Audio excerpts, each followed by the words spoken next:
You spend hours at the gym, you cut carbs, you track every single calorie, but a few months later, you're right back where you started. And that's because 95% of diets fail long term. Not because you're lazy, but because your body is literally wired to fight back. When you lose weight, your metabolism slows down and your hunger hormones, like ghrelin, skyrocket. Your body doesn't care about your summer goals. It only cares about survival. But here's what's fascinating. Japan has one of the world's lowest obesity rates at just 4.5%. That's almost 10 times lower than in the US. And yet they eat rice noodles and even snacks daily. So what's going on here? What do they know that we don't? It's not genetics. Japanese and American genes aren't that different. It's not smoking. Japanese men actually smoke more than Americans, and it's definitely not the gym. Only 3% of Japanese people even have a gym membership. So how do they stay effortlessly slim?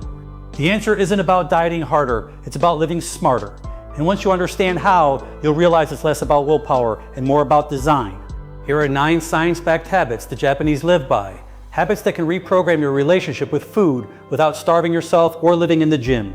Habit 1, train your taste buds early. In Japan, food education starts in school. Every lunch is planned by a nutritionist, made fresh daily, and eaten together in class.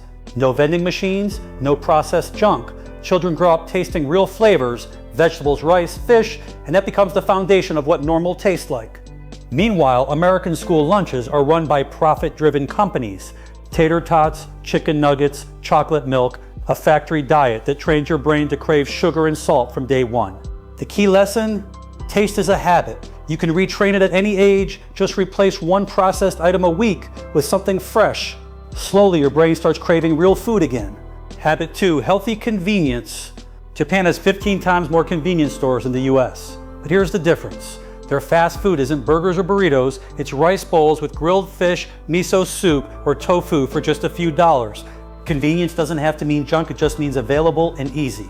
In psychology, this is called environmental design. We think we make choices, but in truth, our environment makes them for us.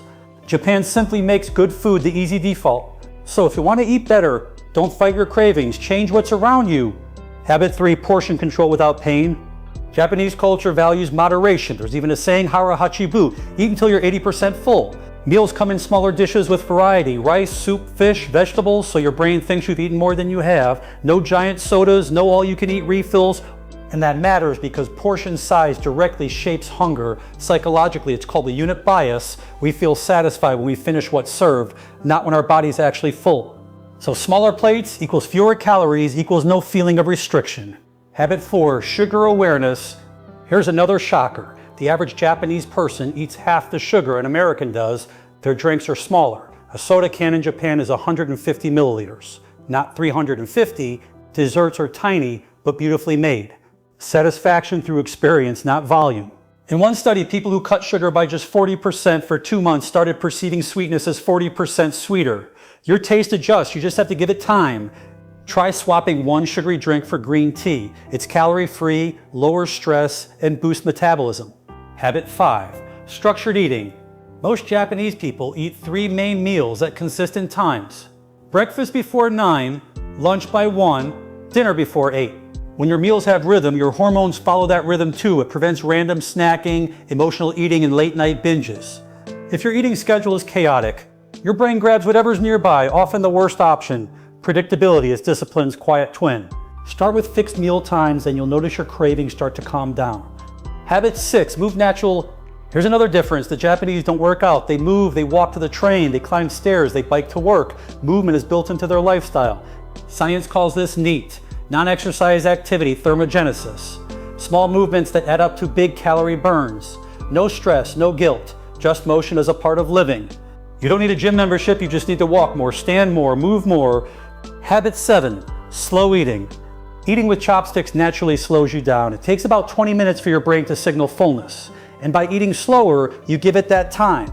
If you don't use chopsticks, try this. Put your fork down between bites, chew, breathe, enjoy. You'll eat less and you'll feel better. Habit 8, respect the meal. In Japan, people don't eat on the go. No phones, no scrolling, no multitasking. Meals are a moment of respect, almost like a mini ceremony. This mindfulness changes everything. When you eat slowly, intentionally, you reconnect with your body's signals. Hunger, fullness, satisfaction. Habit 9, the mindset shift. The Japanese secret isn't a mystery diet. It's a mindset, balance, rhythm, respect. Because when you stop fighting your body and start listening to it, staying slim stops being a battle and simply becomes who you are. So which of these Japanese habits would you try first? Drop it in the comments below. And if you love understanding how culture shapes health and psychology, hit that subscribe button and join the Doc Sketch community for more videos like this. Because the best changes don't come from suffering, they come from smarter living. This is Doc Sketch, and I'll see you in the next one.